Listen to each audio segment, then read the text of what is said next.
This is John Ward, welcoming you to another presentation of Tennessee football on home video. The story you're about to see unfold is one of adventure and achievement. It's the story of teamwork, commitment, and the will to win. Doesn't need a lot of... Oh! He took a weapon!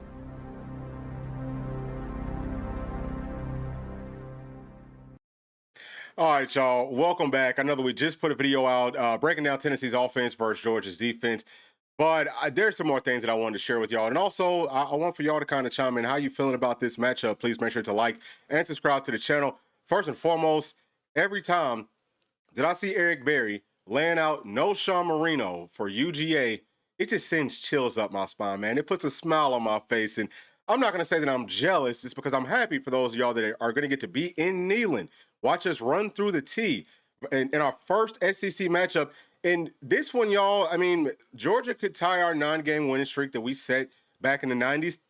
Some of y'all don't know that, man, this was not really a game for us. Kind of like back in the day. It's been a long time since we've done what we're supposed to do versus Georgia. But, man, we beat them 9 years in a row. And I think that we're about to set a new streak this year. But some of y'all are going to get to see us, run through that T inside of Neyland. It should be rocking. I know that the fan base is going to be off the chain. And this might be like the last time that we actually get to play Georgia, especially in Neyland, for a long, long, long time. This is a huge one, okay? And I'm feeling very, very confident with it. So couple things, you know what I'm saying? Like, there's a couple things that I do want to talk about. I obviously have plenty of information. But let me go ahead and get to some of these chats because I will be very heavy in the chat with this one. And also, y'all, we do, we do take super chats. So if y'all want to help us out, that would be great as well. But the first one, actually, where's the first one? So right here. This one is from Alexander saying, Georgia hate week. You already know what time it is, dog. Can't stand them. And that's a D-O-G, dog, not a D-A-W-G, dog. That's how you feel spelling it that way, all right? We spell it the correct way in Tennessee. And this one is saying that the Vegas line moved to 3.5. Vegas is starting to see the vision. Yeah, that's a positive thing, right? And this is, I'm not really, and I totally get what you're saying. That's true. Like, Vegas knows what they're doing. They made a whole lot of money, obviously, with these betting lines. I don't really too much pay attention to that. I'm looking at what's actually happening on the field. How does the matchup really look? It looks good for us right now. I'm just going to tell you that right now. It really does. It looks great. And, of course, we're going to be going through some of the reasons, throughout this video. But, yeah, I would say this. Some people are kind of scared of Kirby Smart, being out for blood. People always like to say that. That's some stuff that he could use. Hey, man, they're saying that you guys are only favored by 3.5 points now. Well, on the flip side of that, Coach Heupel can do the same thing. You shouldn't need that. If you have to motivate your team that way, they're probably not really ready to play, okay? Like, you should wake up and be ready to, piss excellence. Sorry for my language, but, and just exceed. Play with greatness. Be pissed off that the other team even showed up. This is a rivalry game. Most of our roster is from the state of Georgia. I promise y'all, those kids can't stand Georgia. This game means a lot to them. So, but Coach Heupel, he can say, man, look, they're only, they're having y'all as a 3.5-point dog inside of your own stadium. Like, are y'all going to go for that? I mean, again, you shouldn't need it, but that can go both ways. But, yeah, Vegas definitely sees it. All right, and I'm going to get to some more of these. Sorry if I accidentally clicked on one. I'm going to try to get right back to it. 6.5 to 3.5. Thank you for that. This one right here saying, go Big Orange, go Vols all day, every day. J. Pat, you already know, GBO, FUGA every day. That's a fact. Those are all facts. And then this right here from 10 Vols 1084. Oh, wow, super chat. Thank you so much. Wow, man. Hey, that's huge. So saying, go Vols, thank you for the videos and hype. Saying that he's worried about the defense. Yeah, I can see that, and I want to win this game, go Vols. So give me a second because I am going to play this super chat for you. Let me go ahead and get this thing up.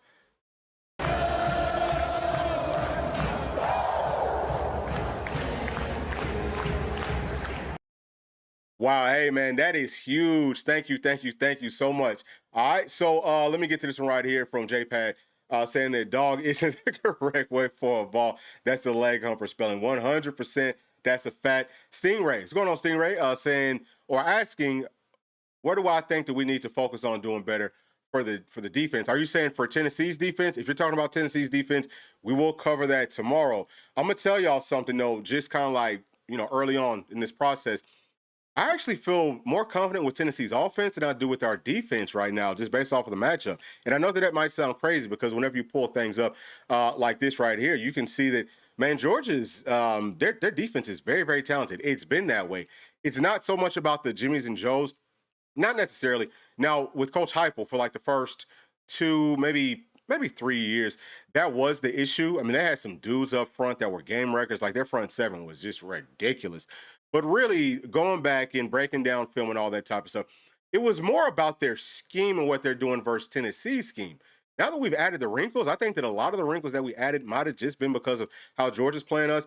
I think that Arkansas did some of the similar things last year, but Georgia's has some good things dialed up for us. It's very simple. It's not complicated. But now we have all of the answers to that. I'm telling y'all, man, go back and watch that video that we did breaking down Georgia's men front. That was way last year, okay? Everything that we talked about in that video is what Tennessee has implemented moving forward. That's the answers. That's the answers to the test. I expect a, maybe even an A+ from our offense. So yeah, I think that that's why I feel more confident with Tennessee's offense versus their defense than I do with our defense versus our offense. I feel confident there too. I feel confident from top to bottom with this game. And we're gonna get to some more right here. Yeah, man, appreciate that. All right, so saying that we definitely got a lot of Georgia guys on our roster. Yeah, so second most players from any one state is from the state of Georgia. And there's a couple of players that it says technically that they're from Tennessee because they went to high school in Tennessee, but they're actually like they grew up in Georgia. Trust me, any person that grew up a Tennessee fan in Georgia like P and I did, or if you're playing for Tennessee and you grew up in Georgia, you know how much the Georgia fans can't stand us. Some of y'all might not know this, but I think that Georgia hates us more than any other fan base hates us. I know that there's some people that haven't really interacted with Georgia fans that much to know that that's true. You would say, well, Alabama or, Florida, some of these other programs. I think that Georgia might hate us even more than they hate Florida. Like if you ask most Georgia fans, that's probably what they would say. Now, the rivalry, they've won a whole lot of games back to back to back. But trust me when I tell you, every single one of their people, they're all homers. Everything that they say is going to be condescending towards Tennessee. They give like backhanded compliments. And they're just, I'm telling you, just total homers. That's why I don't take in really any of their content. But the whole point here is, y'all, they're going to be ready to rock and roll the guys on our team that's from the state of Georgia. So sorry to keep you waiting, Dylan. And Dylan is saying that he can see Georgia selling out to stop Bishop and Joey tossing to Braylon over everyone's heads already. So that's an interesting point, and that's kind of back to like my point is that I don't think that Georgia's going to play us that way, right? Like we have always been a very good running team whenever we go and play Georgia. We ran well versus them last year. And a couple of the wrinkles that we added to our system last season was more power, especially versus that men front that Georgia likes to play. Now, Coach Heupel, he always has a beautiful kind of like opening script versus Georgia. He knows, hey, man, we got to add this, add that. The difference is with some of the things that he wanted to add, our entire system wasn't really good for adding those things. We changed up some things within our system, tighter splits, pistol. So now we can actually execute those types of plays a lot easier. I just think that Georgia's going to do what they did last year, which is literally, and y'all can go back and watch the video that we just put out because we break this down for you, but they literally just play very, very deep coverage. Very deep coverage. They take away the deep stuff. They take away all of the middle stuff. If you're playing wide splits and you like to, Tennessee loves to run a whole lot of deep choice. We have a video breaking down Tennessee's choice routes too. Y'all can go and check that out. But everything is going vertical or it has to come back to the middle. So we had to dink and dunk down the field to the outside. And in the second half, they would start to dial up blitzes. And they did it in the first half too. But they would dial up those blitzes. Tennessee's offensive line didn't do the best job of picking that type of stuff up. The guys weren't very fleet of foot to be able to, hey, we're working here on the inside, pass that off to the center or pass it off to the guard. Now I got to move my feet and work back to the outside. We weren't very good at that last year. This team is exponentially in a whole different universe when it comes to that. So I think that we'll be perfectly fine from that standpoint of picking up the different blitzes, but also because we have the answers to be able to throw the football underneath with some very talented playmakers that I love on the outside. I think that our wide receivers have looked good up to this point. We haven't utilized our tight ends that much up to this point. Running backs out of the backfield, just a lot of things, y'all. I'm telling you, this is a good matchup for us. And I think that Tennessee is the better team at this point. Not the more talented team, as y'all can see, but I think that we are just the better on the field team. All right, so I'm gonna get to this one from Tin Vols asking, does Joey's play make me feel like he is squirrely enough to adapt to a hard defense. We've played cupcakes for the most part. I think that Joey Aguilar, I don't think he's going to have a problem with the moment. I don't think that the moment's going to be too big for him. He's a guy, there's something that, just like coaching football and also playing ball, some of y'all know what I'm talking about. Some people just kind of like have ice inside of their veins, right? I'm not worried about the moment. Now, Georgia's defense is good. I think that pressure, right? I think that the pressure can maybe force him into some bad throws. Something that I also want to bring up is for the first couple of weeks, he's thrown 2 passes to, I think that the first one versus Syracuse was actually to Chris Brazzell, might have been to Mike Matthews, but they were in the same spot. He did it last weekend too, and Chris Brazzell and Mike Matthews in the same spot, threw it up in the coverage. I don't know if that's intentional because he likes to throw it up like that, or if there's something wrong with the routes that we're running, but something I think is a little bit off there. But the whole point of, why I'm bringing that up is that I think that we do need to get that cleaned up. I would like to see us with the route combinations. Hey, man, let Joey go one-on-one, because even versus that quarters coverage, you can find one-on-one down the field. Now, I love our chances with any of our guys one-on-one down the field versus their guys. Georgia's cornerbacks, to me, significantly better just from like a technique standpoint than what they've been previously. Not as handsy, you know what I'm saying? Not going to hold you as much. They'll still do some of that, but I think that they're better. They're definitely tall, long. I mean, they've got some studs. It's pretty much everywhere. But I think that we can still win those types of matchups, right? They're not as good down the field as our cornerbacks are. They will panic. We can get pass interference calls and all that. So, very long answer, okay? All that I'm saying here is really like, hey, I want for Joey to just be Joey. I want for us to hold up in pass pro, and I want for our scheme to give Joey enough options that he doesn't have to feel like, man, the pressure's coming. I have no other options. But his legs, that's an option too. Use them things, Joey. Please use them things whenever you get that opportunity. So, man, we got a whole lot of chats coming in. I'm going to try to get to everybody for real. So this one is saying is, what happens if they do lose to Georgia by double digits? Well, then we just lose to them by double digits. I think that the most positive things that we're getting this game out, getting it out of the way early, and we can overcome it. We can still, I mean, Alabama doesn't look great. Like, their defense to me is absolutely horrific. And I'm going to come right. Okay, let me pull that one down. I think that Alabama's defense is terrible. Florida, obviously, is definitely gettable. We got to watch out for Oklahoma, though. Oklahoma looks really good. I think that Mississippi State could be a problem going on the road to Starkville. Arkansas, their offensive scheme is really, really good. They've got a talented quarterback. They had a good game plan for us with their defense last year. So saying all those things just to say that we can still figure it out. But this is not one that I think that we're going to lose by double digits. If that happens, that's a major problem. Of course, I'm going to be pissed off, and I'm going to be out for blood personally. All right, so I'm going to skip down because it looks like we have, let me see. All right, so this right here is saying, my bad, you said that you'd cover defense tomorrow. Okay, yeah. Hey, look, I totally feel you, and look, we have so much information because P and I, we do so much research on all these games. We can only bring y'all like a very small fraction of the stuff that we learn, and we try to just like fit it all into like one small thing. So I'm hoping, and we'll do this tomorrow, but maybe for the rest of the year, we might put out the offense versus our offense versus other teams' defense, do one of these live streams after it and just kind of talk more about what we broke down and just kind of like keep that going moving forward. But yeah, we have a lot of information. Like, we could literally do videos every day for a month, probably just on Georgia's defense here.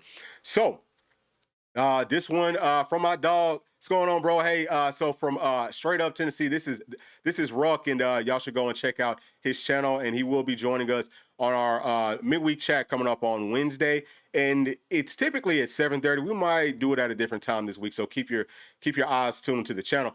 But yeah, you already know. I'm excited about it. I mean, P and I have been waiting on this one since last year. We wait on this every single year. But let me so I'm gonna take a quick little break from the chat, and then we're gonna jump into a couple of these things. Let me make sure that everything is working right here. Okay, so I want to show y'all something. This is from Pro Football Focus, and it's just showing Tennessee's depth chart, right? So you can see everyone's grades and all that type of stuff. So we'll just go through. Y'all can see with our offense, the types of grades that we're getting. Looks really good. And especially with the offensive line, I think that that's the biggest thing for me. Like I said, I mean, Tennessee's changes are wrinkles to our scheme. That's the biggest point. But Tennessee's offensive line, that's like 1A, 1B. Offensive line could probably operate better this year with the scheme, with how we operated, with our scheme, passing wise and all that last season, maybe better than than what they did last year. You know what I'm saying? So hopefully that all made sense. Basically, all that I'm saying is our offensive line is significantly better than what it's been here previously. And I take these grades with a grain of salt. Y'all all know that. But let's take a look at Georgia stuff, right? So this is their offense. And, I know that we're not really talking about offense today, but y'all can take a quick look at it. And what you're going to see is, man, the grades don't look nearly as good for those guys, right? Does not look the same. This is their defense. This is who PFF thinks their starters will be for their defense, okay? Looks like I've got that all the way down at the very bottom. Sorry that I'm blocking some of it, but y'all can see the grades here. They've got C.J. Allen with just a tremendous grade. One of the things that Georgia does a good job with is, their linebackers get to roam free for the most part just because they're running that mid front. They've got real dudes up front, and you almost have to double team those guys, so it leaves the linebackers free to be able to make plays. One of my things, though, is that, man, Tennessee's got dudes up front as well on our offensive line, like we just talked about. Dog, I don't think that we have to do as much double team. We can do true combo blocks, start off with the double team, work up to the second level. The running game, y'all, I'm telling you, I think it's going to look really, really good. I'm excited about this matchup. So let's talk about some more things with Georgia's defense. Let's see what all we got in here. So we can take a look at their run defense, okay? And y'all can see what their grades were from PFF, and they're not really showing you too many stats. This is just like their stats as far as tackling and all of that type of stuff. But you can see they're graded very highly versus some very terrible teams, right? We are going to be okay. I'm not worried about us being able to run the football versus Georgia. We will find a way. I think that the wrinkles that we've added is going to help with that tremendously. Now, we can also talk about their pass rushing. Let's take a look at that real quick. All right, and sometimes it takes us a little second to get loaded up. So this is showing you that they have a total of 2 sacks. So 1 sack versus Marshall, 1 sack versus Austin Peay. You can see the hits. You can see the hurries. These are batted down passes. And this is pass rushing unblocked pressures. Okay, so this is we just flat out didn't block these guys. This is cleaning up pursuit, okay? So win percent and pressure rate, right? So none of that stuff is great. Just not to me personally. It's not outstanding versus these types of things. But like I said, Georgia really, they haven't really shown their blitzes. I think up to this point, they've blitzed at about 31%. It's like 30.8%. Versus us last year, they were at 60%. So twice as many blitzes than what we've seen on film just this year. But we know how their blitz packages look. They run the same crap every single year. But they will dial it up. But I think that they'll try that early on. Once we show that we have the answers to that, they got to try to do something else. And once they try to do something else, they're going to be lost. So I think that they will be lost because if you can run the football, right? Like let's just say maybe if Georgia gets out of the nickel and goes to the dime, that just means that they're taking a linebacker off the field, which is going to be weaker versus the run, and then they're doing maybe a better job in pass coverage. We don't need to pass the football. We were running it well on you with your not really base defense, but with your 3-3-5. Okay, you bring out 6 linebackers. We're going to run it even better, and we're going to run the clock out. Okay, and we're going to style with it, and we're going to make you try to go man to man on the outside. Come down to the line of scrimmage with the cornerbacks, Kirby. We're begging you to do it. Double dog daring you to do it, okay? And dog with a DOG, not a DAWG. We're going to go right over people's heads. I love what I've seen from this wide receiver core, from our tight end, so on and so forth. But the whole point of what I'm saying here is I don't think that they really have the real answers to stop what we're doing. If they try to blitz us a whole lot and play that off coverage and we're beating them down the field, dinking and dunking and playmakers making plays, they got to try to switch to something that they're probably not going to be that great at. That's not going to be great versus our scheme, versus our style of play. I love this matchup. Absolutely love it. So what else can we take a look at, right? Coverage. All right, and this is just big picture, just like looking over everything. You can see what their coverage grades were. That's really not great. A 71.3 in both of the games. What are they giving up here? Wow, so they gave up about 58% passes versus Marshall, 73% versus Austin Peay. That's not good, y'all. I'm telling you, the stuff is there underneath. Now, one of the things that I will also point to is that Marshall and Austin Peay with their blocking schemes, there's a lot of kind of like misdirection, you know what I'm saying? Like they do a lot of that type of stuff, especially with their offensive line. I actually saw a play from Marshall. I don't know if they did this on purpose or not, but the offensive line, like both sides, so from starting off at the center and then moving to the outside, both sides, they're like kind of like ran into one another, and it threw like Georgia's defensive line. They were standing there just because they're overly disciplined. They play off of certain things. If the offensive line moves a certain way, they know, hey, this is what I'm supposed to do. If you start to get funky with some of that type of stuff, they're lost. They're totally lost. And of course, Austin Peay and Marshall, they're not nearly as talented as Tennessee is. Can we replicate some of that stuff? Probably not. Both sides of the offensive line is like running into the middle. That's kind of stupid. But that play kind of worked. You know what I'm saying? Just because they are overly disciplined. But anyway, man, let me go ahead and get back to some of these chats. I just wanted to show y'all some of those stats real quick. And let me pull this back up, right? And we can move on over. Where are we at here? Let me move this thing on over. We'll pull up the stats for now, and then I'm going to go through some more of these chats. So this right here is from JPat. Okay, so yeah, talking about Joey being that vet. Yeah, I think that I'm confident with him being a vet too. And, we just talked about this, bro. But I think that really with Tennessee's scheme and obviously him being that vet too, I think it gives him kind of like that ice water in his veins. But I just think that he's kind of almost tailor-made for a system that we started to implement before he even got here. It just really, in a lot of ways, I think that this worked out pretty perfectly for us. But saying that the offense, Yep. So, yeah, and he's just going to have to just be smart with the football. I want him to kind of play his game. I think that it might be beneficial in this one to throw up some of those 50-50 balls where people might not be fully open, but give our guys that chance. I think that you might need that sometimes in this game, but that's probably going to be the biggest thing. Just take care of the ball, not just with the interceptions, but also with the fumbles. And this one's saying, I feel like Kirby knows this the team that's going to beat him. Yeah, I think that I think that he has an inkling that, man, this one might not go in his favor. Of course, we still got to play the game. Can't get overconfident. Georgia's very, very talented, and they will look different. I think that they'll play harder than what we've seen here previously. But we know what they like to do. That's the biggest thing. Just talking about Tennessee's offense versus their defense. Understanding their scheme and having the answers to it with even more talent than we previously had in the games in Neyland, I'm feeling very good about it. So this one's saying that UGA definitely has a classless fan base. No doubt, can't stand them yet. That's a fact. All right, so this one's saying from JPAC, saying that Georgia was giving up some middle against the first opponent. Yeah, you know what? If you can, because look, what they're going to do, and this is something that we didn't really talk about, and let me actually take y'all on over to this part of it real quick. So this is the key players that P and I came up with. It's just a top 5. We only do a top 5 every week, but for this one, we could have done like 15. They've got some guys that could play at middle linebacker and outside linebacker that are like the overhanging players. It's a big deal inside of that mint front defense. The guys that are more like space players, alley players, so on and so forth, they got some real dudes, like with real length, with real speed, and they don't necessarily look great out in coverage, but you got to be able to put those players into a conflict. If you can get them messed up with the conflict, then, especially with things like with what JPEG's talking about, with maybe some slants, with maybe some digs, and so on and so forth. They run a lot of quarters coverage, especially versus Tennessee and cover 3. The middle will be there. You just have to hold up with the pass pro, especially once they start to blitz. If we can do that, everything's there. Ole Miss killed them last year with all the inside stuff, right? So we can probably run the exact same thing that Ole Miss did last season and pretty much find the same amount of success. I think that Ole Miss is going to beat them again just because they don't. Kirby is not some genius when it comes to this stuff. Really isn't. He's just very, very talented.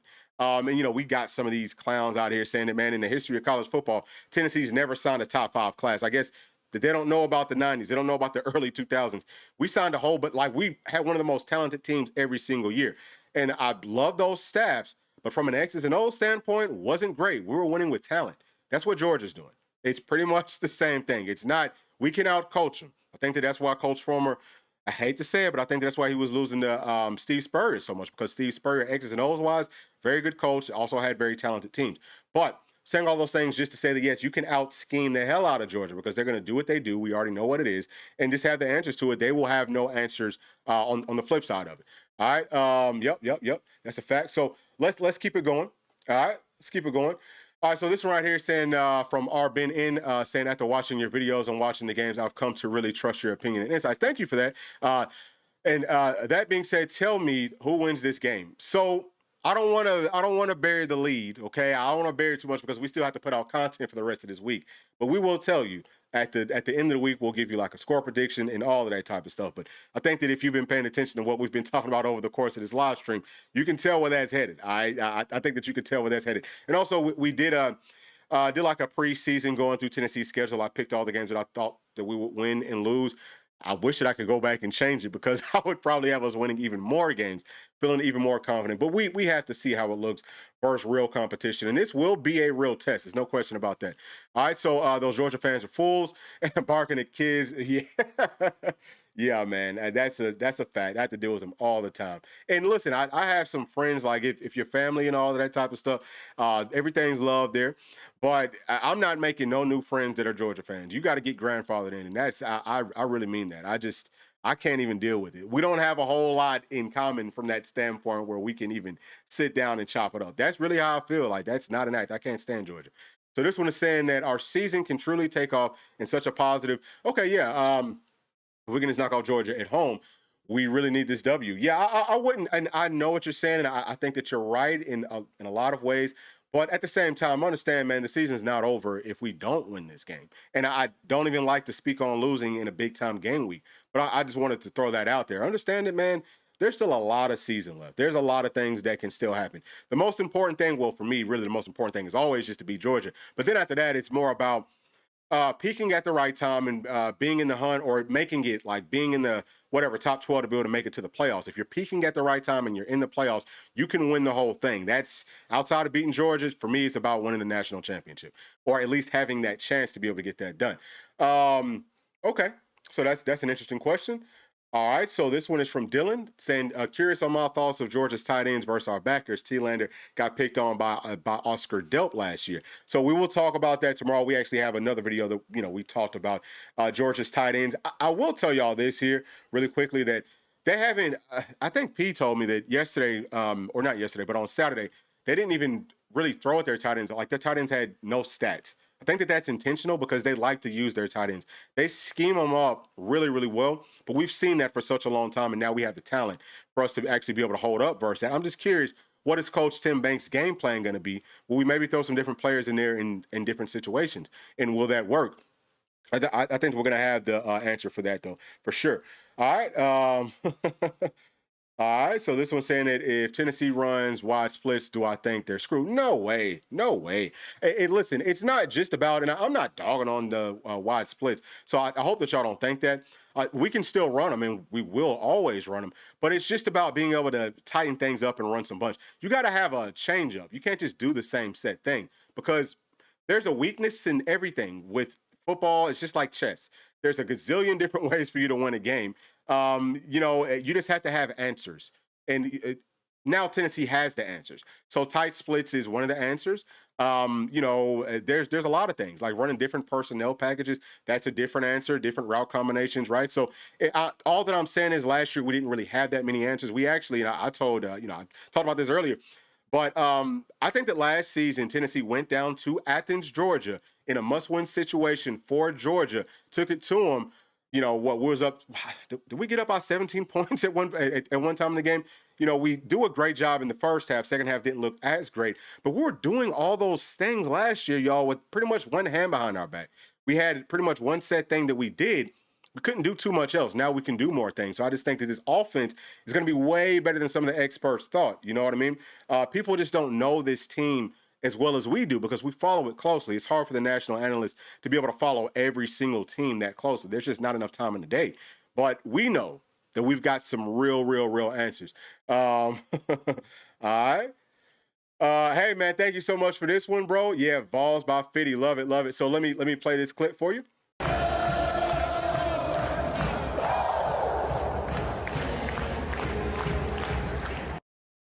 Love that. Thank you so much. Okay. So I'm going to try not to get to the ones where y'all are conversating with one another, but I'm pretty much going through every single one of them.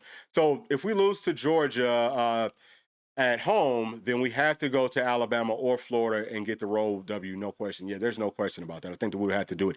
Now, one of the more positive things, too, for Tennessee is that I think that Oklahoma, man, like I said earlier, they look really good. So I think that they'll have a good season. And if we get a win versus them inside of Neyland, that's a big time win. But yeah, we're gonna have to win probably two of those big games for us to make it. Just because the SEC is such a gauntlet. We already know that the Big Ten's probably going to get in 4 or 5 teams just off the top because there's only 4 or 5 teams. It's really not fair, y'all, for them to get in every quality team that they have because they only have 4 or 5 of them. Everybody else sucks. So, I mean, look, I don't know how much money the SEC is getting for going to this 9-game conference schedule, but I don't think that it's probably not enough. Okay, we probably should have got more because that is a real grind. SEC is totally different. All right, so this right here, what's going on, G? Yes, sir. Yes, sir. Appreciate you for joining us. This one's from Kay. Hope that I said that right. Saying that I just want our fans to let the Georgia fans talk and us just stay low. It won't happen, but I can dream. Yeah, so this is actually, and I mean, I understand what you're saying. I disagree. This is one of the weeks that I think that we need to talk that cash money stuff to them because they won't shut up. It doesn't matter if their teams are good, if they're bad. They're just annoying as hell. And I would love for us, because especially this is a year where we can, I feel like we will beat them. Man, talk that stuff and then let them know that, man, shut the hell up. Don't talk to us like that no more, because they would talk some to us, but not as much. Maybe it's just because, social media is cranked up so much. But I'm not going to be talking as much, not as much this year, even though I can't stand Georgia. Probably won't be over the top with it just because, man, I don't really even see a point. Like, I feel too confident to even waste my time doing that. So maybe that's what your point is, Kai. Maybe that's what you're saying. But I enjoy seeing our fans laying into those Georgia fans. That's just me personally. All right. Man, hey, listen, dog. My Falcons, that was a rough first game. It definitely wasn't terrible. There are some things that were positive takeaways for me. We got to get more pressure, though. Like, the pressure is not – that's one of the reasons, obviously, that we went out and added James Pierce and, Walker and all those guys. Like, we wanted to upgrade our pass rush. James Pierce is going to get there, but he's got to find a secondary move. Once we get a good pass rush, I'm telling you, them Falcons are a problem. But, yeah, there's a lot of things that I did like. Obviously, you hate losing to Tampa Bay. I can't stand losing to those guys. But we'll get to see them again. You know what I'm saying? Like, and we get to go down to Tampa and beat them. So, it just is what it is. NFL, I'm not – if we lose one game, it's not the end of the world to me. I know that we're not going to win every single one of them. Let's just make it to the playoffs, and that's really all that matters. So this one from G, saying that he thinks that Kirby is hiding gunner issues in the vertical passing 100%, especially middle of the field and the long-range ball. Yeah, so that's something else, G, that we'll be talking about tomorrow, but I think that you're right. He's not – Gunnar Stockton is not some great quarterback, not from a passing standpoint, but with his legs, I think that, we might have some problems. So we have to find a way to kind of slow that down. Georgia typically likes to target the middle, like you just said, and they have done it some with Gunnar, but it's like underneath stuff. It's not really kind of like down the field, really. So I think that we hopefully, I think that we'll end up being fine from that standpoint. All right. So we got a few more. All right. So this one is asking if we can pull off the dub Saturday. It'll be, yep. It'll feel a whole lot like it, won't it? And I think that there's a lot of kind of like parallels with this team. One of the biggest differences is this team's passing game, I think it's a real threat. I think it's going to be a threat for the whole year. I think that offense for at least the next 2, maybe even 3 years, it's going to be tough for folks to slow down what we're doing. Like y'all looking at the stats here now, total offense is back up to number 2, only through 2 games. Yeah, we played up against one cupcake team. I think that Syracuse pretty good, but most teams have played nothing but cupcakes up to this point. So understand that everything's relative, but I think that the passing game, I think that the whole offense is going to be really, really good this year. So this one is saying that either Georgia can't cover or Austin Peay has the next Pat Mahomes. I know my answer. Yeah, 100%. That's a fact. And this one is from Charles, saying that Will Muschamp preaches holding and the referee lets them play. That's funny because it's so true. It does seem like that's what he preaches, man. That one is too funny, man. Yeah, so you know what? That's something else, and we did briefly touch on that. But Joey Aguilar throwing those 50-50 balls with wide receivers that are overly handsy, I don't think it'll be as bad as it has been. It was horrific. 2021, 2022. I mean, just horrific. 2023, too. 2024 was kind of bad, not as bad. But I think that they're gradually getting better with it. But, yeah, you throw it up in the, like 50-50 balls, you can get those calls. It's really 75-25 in favor of the offense because you either have a chance to come down with the catch or, no one catches it or you're going to get a penalty, right? There's only a very small fraction that's going to be really positive for the defense. So this one is saying that Aguilar is the first quarterback to be able to go through every single read. Didn't Hooker get through all of his reads? So this is so this is the thing, right? With Tennessee's offense up to this point, it's been pretty much all choice routes, or it's been like RPOs. So with the choice routes, it's really only two options, and it's half of the field. And within those two options, there's one person that you're supposed to go to. So that's how the reads have been pretty much, I would say like 99% of the time up to this point. But now we're adding more things, like we're opening things back up. So yes, Joey pretty much is the first quarterback that actually has the real options to be able to read the field. Now we're still running a lot of choice routes.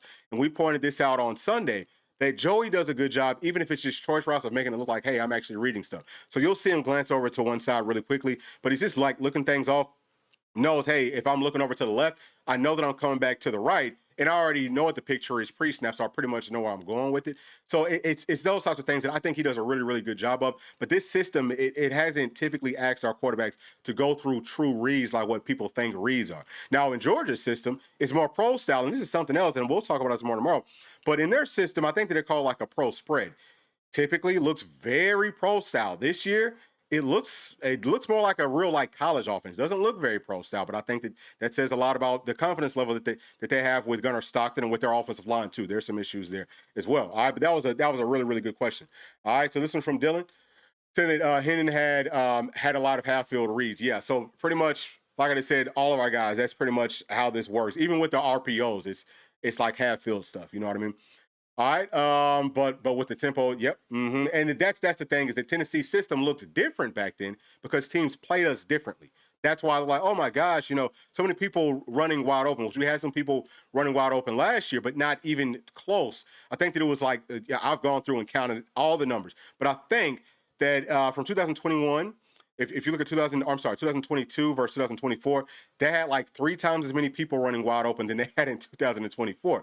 And Hendon Hooker, he missed, actually, like, it's looking at it from a raw number standpoint, he missed more people down the field wide open than Nico did. It doesn't feel like it, is because like we hit on so many of those vertical passes. It's just that it was much more wide open, right? And that's why we always break down how are teams playing this offense. You know what I'm saying?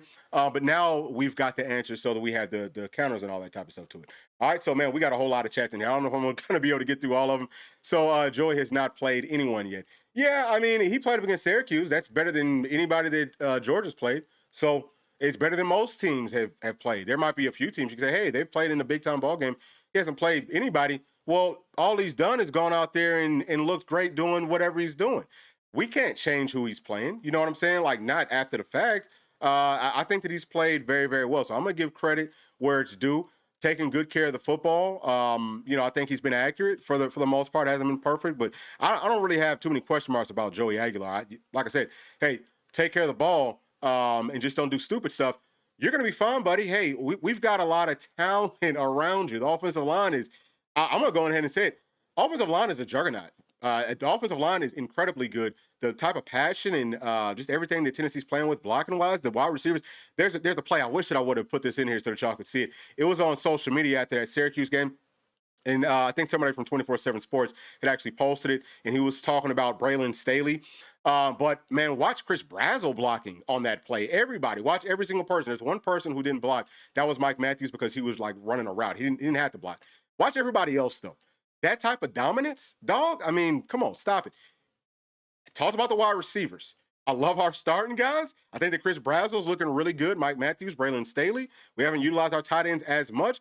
But those backups, Travis Smith, Ra Jackson, Joakim Dotson, y'all, we got some real dogs. Like, we got some real dudes. The talent's there. All he's got to do is just manage ball games. Go out there, hey, have fun, be a really, really good leader, manage ball games. We're going to be fine. We're going to be perfectly fine. So Joey Aguilar is doing he's doing better than I thought he'd do. He's doing better than I thought he'd do up to this point. I'm just going to keep it real with y'all. Doing better than I thought. So super, super proud of him, super proud of this team. All right, so he's looked really good. Okay, sorry to go off on that tangent because I didn't see what you were saying after this. Yeah, I think so. I think that he will be able to do it. I'm not anticipating that he's going to necessarily throw for like 300 yards. I don't think that he'll need to, but he definitely could. Like, I wouldn't be shocked if he does because of the answers that we have. All right, so what is it, though, with Georgia fans? Why are they so unhumble? I think that they're getting spoiled. Yeah, I understand what you're saying there, but they've always been like that, brother. I can tell you that from the time that I was born, they have always been like that. Like whenever I was coming up, every running back was the next Herschel Walker, and they would just, oh, we're gonna win a national championship like every single year. That's just how they are. That's just. Now, I think that part of it is not to go too far off on this, but growing up in Georgia, especially like close to the cities, it is such a transient area. So you'll see like a lot of hometown pride. And I think that, maybe like a little bit of overcompensation or something like it's something like that. I guess. I don't know. I can't quite tell you, but they are the worst fan base on the face of the planet. And it's not even close. It's not even close. All right. So let me try to get to some new people here. So this one is from Cameron T saying, curious on the wrinkles Tennessee will have for their defensive front. They will once again show light boxing, stay deep. Got to take away, got to take what they give us and make them step up 100%. 100%. I think that that's exactly what we're doing. All right. So this one's saying that it's Georgia. You better establish the run or else. I'm going to tell you something else, man. Look at the Alabama game last year. Alabama came out throwing the football on them dudes. They had some running threats, but it was really just because their quarterback, he was a big-time threat to be able to run the football. If we show just a little bit of that, whole point is that we can still throw it on them. I don't think that you have to be as balanced versus Georgia. I really don't. But we will be. We know the Coach Heupel wants to be balanced, and we will run the football. But I think that, I don't know that this is the best year to just, hey, man, we're going to throw the ball down the field so much on them. But I think that with and I'm just talking about Georgia's talent, but I think that with our new wrinkles, I think that we can definitely do that. All right. So I'm going to skip down and try to get to some new people here. All right. So this one is saying that they're picking Oklahoma to beat Tennessee. He is really good. And I talked about it in the preseason. I watched him at Washington State. I told y'all that their offense is really good. He is a baller. But Tennessee's got a really good secondary. And I think that with some of the outside passes, we're going to get some pick sixes. He throws the ball like a Frisbee. It kind of like floats some. I think that's going to be a problem versus our secondary, man. I think that we're better than Michigan. This is not Michigan's defense that they're going to be facing. Not inside of Neyland. Understand that, too. It's going to be a Neyland. It's going to be tough. He's never seen anything like that. Yeah, he ain't never felt nothing like that at all. That's a totally different level. All right, so this one's from Eric29 saying that, okay, so he's not worried. Yep, okay, so same things that I was just saying. All right. Kind of the overhyped mid-SEC. I'm going to tell you, I don't think that they're necessarily overhyped. I wouldn't call them necessarily mid-tier either. I'd call them a top tier. I think that they might play LSU. I think that they'll beat LSU. Now, LSU, they're overhyped. To me, they are mid-tier. I think that Clemson sucks. They almost lost to whoever the hell that they played on Saturday. Clemson sucks. That wasn't a real win. You know what I mean? They are way overhyped. But, yeah. All right, so let me see. Can I get to some new people here? And listen, thank y'all so much for all the chats. But I'm going to tell you what, man. Let me get to this one right here from my dog, Timmy G. What's going on, bro? Thank you for joining us. But that's going to be it. Actually, this will be the last one that we get to because I don't think that I've got to this one yet or I have not got to Derek just yet. But saying that he thinks that Tennessee wins by 2 touchdowns, bold prediction, but Tennessee's offensive line is a big problem. I think that's a perfect way for us to end it. I love that type of energy. But listen, y'all, thank you so much for tuning in. If y'all are watching this back, please make sure to like and subscribe. Or if you're watching it live, please make sure to like and subscribe to the channel. And we will be back tomorrow with Tennessee's defense versus Georgia's offense. Yeah, so thank y'all so much, and we'll be talking to y'all soon. Peace.